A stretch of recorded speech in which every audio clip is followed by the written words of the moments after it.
Trump China से deal क्या करेगा? वाकिफान हाल तज्ज़िया निगार ये कहते हैं कि ट्रंप चाइना की मिन्नत करेगा कि ईरान को समझाओ कि कुछ हमें दे और कुछ हमसे ले। ट्रंप को बेसिकली फेस सेविंग चाहिए, और फेस सेविंग कैसी चाहिए? वो चाहता है कि वो दुनिया को बताए कि वो जंग जीत चुका है। ईरान का प्रॉब्लम यह है कि ईरान ट्रंप को और अमेरिका को यह मजा चखने ही नहीं देंगे। क्या जीत का?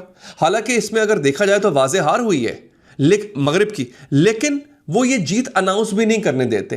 अब चूंकि ट्रंप बीजिंग पहुंच चुका है, अल जज़ीरा ने रिपोर्ट किया है कि Trump arrives in Beijing for summit with China's president Xi. लेकिन किन हालात में पहुंचा है दोस्तों, मैं पहले वाले व्लॉग में आपको बता चुका हूं। ट्रंप के लिए बीजिंग जाते हुए ये एक बड़ा ही अजीबोगरीब किस्म का सफर है, बड़ा ब्रूटल कॉन्टेक्स्ट है इसका। He arrives at the summit with the war on massive life support। वो कहते हैं वो लाइफ सपोर्ट पे नहीं होता, किसी मरीज को आप जब ऑक्सीजन लगा के लाइफ सपोर्ट पे रख देते हो, उस सूरत हाल में जा रहा है। अमेरिकन गैस प्राइसेस ऊपर जा रही है।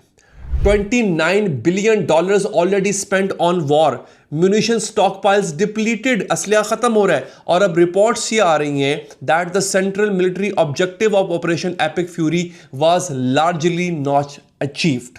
खुद की रिपोर्ट्स कह रही हैं कि जो असल मकसद था ऑपरेशन एपिक फ्यूरी का, जो इस जंग का मकसद था, वो हासिल ही नहीं हो पाया है। ये इस तरह से वो जा रहा है बीजिंग में, इस तरह से वो जा रहा है यी के सामने। यी will be reading the same intelligence assessments. The leverage Beijing brings is to be to the table just expanded again. और आपको क्या लगता है, सदर ही जिनपिंग, चाइना, बीजिंग, वहां की इंटेलिजेंस एजेंसीज ये असेसमेंट देख नहीं रही होंगी?